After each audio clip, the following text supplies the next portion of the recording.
Sasa. So. Nieko. Nini weka hiyo bwana? Ama ngoja Sema tupige kati tena. Huyu jamaa anapenda. ngoja wapige kati.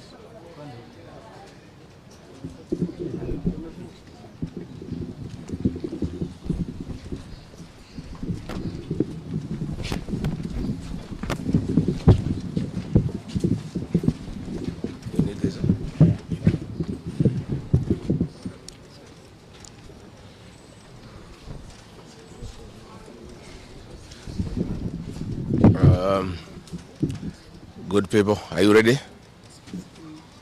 You are? Thank you very much. We are here at the current hospital. To see the Honorable George Koimburi, the Honorable Member of Parliament for Juja, who was brought here in critical condition. Last Friday, the Honorable George Koimburi had a function in his constituency in a place called Gachororo, and he had a serious engagement with his constituents. In fact, I had the opportunity to address those people through the phone. And after he left the ceremony, he was accosted by officers from the DCI who chased him, and he was able to escape using a motorbike with the help of the local constituents. His vehicle was impounded and his driver was arrested. That vehicle is still in the hands of the DCI. And on Sunday, when he was in church, immediately after the service, 2 undercover agents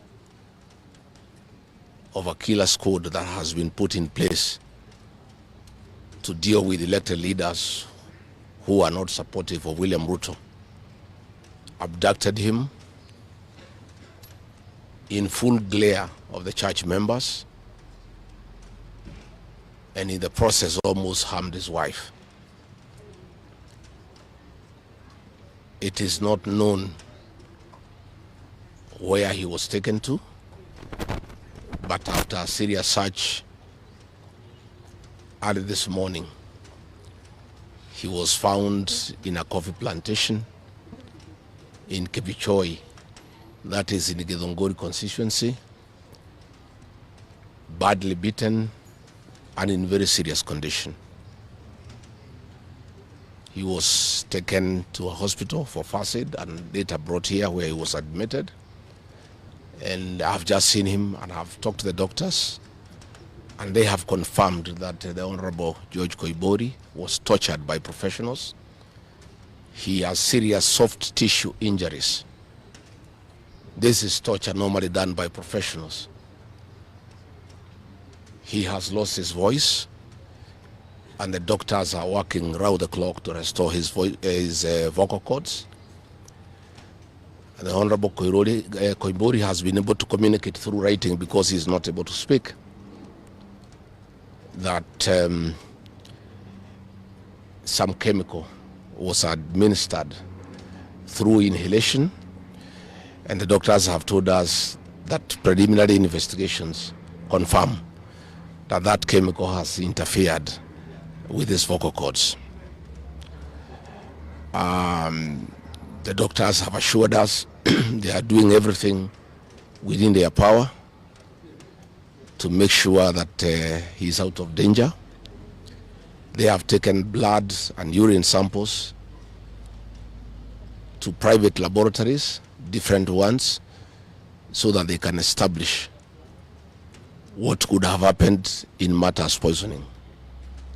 You remember last weekend I said that a special squad had been set aside and now we have confirmation that President William Ruto, CS for Interior Kipchumba Murkomen, and the Deputy Inspector General, Mr. Eliud Langat, all from the Kalenjin community, have put up a squad to deal with leaders who are opposed to this regime.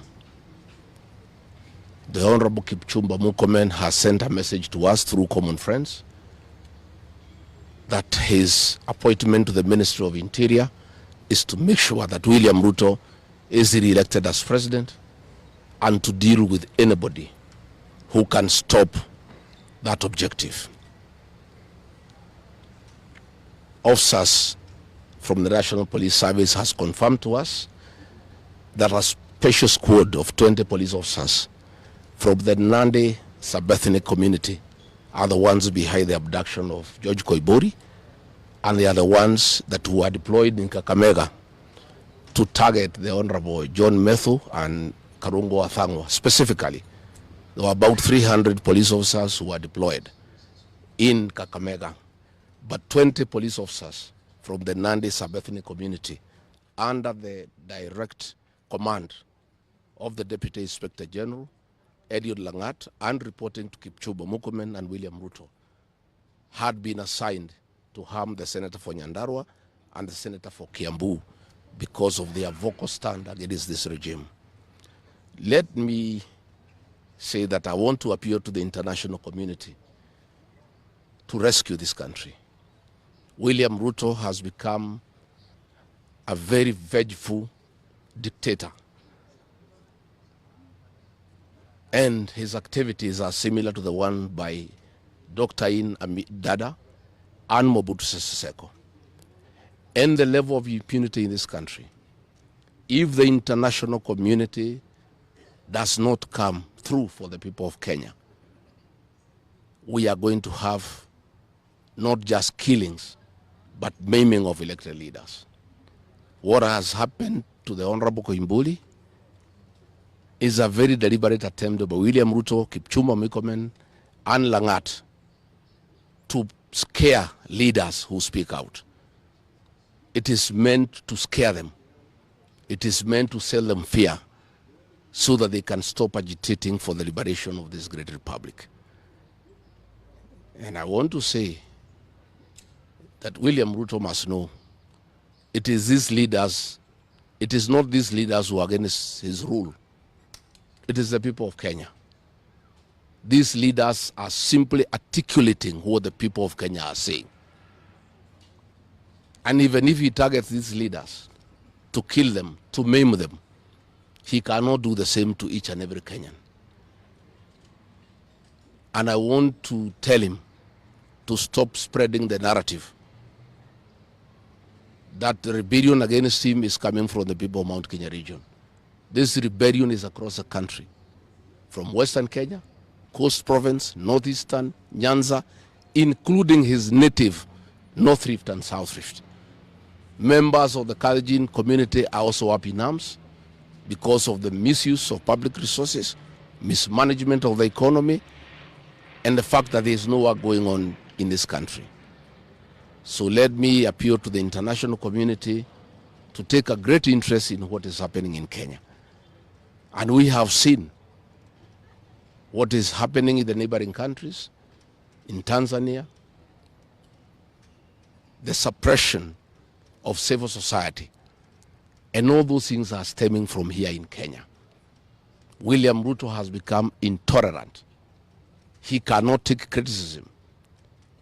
And the reality of one term is slowly sinking into him, that has sent him into serious desperation, that he has now formed a killer squad of his sub-ethnic community of the Nandi to deal with leaders.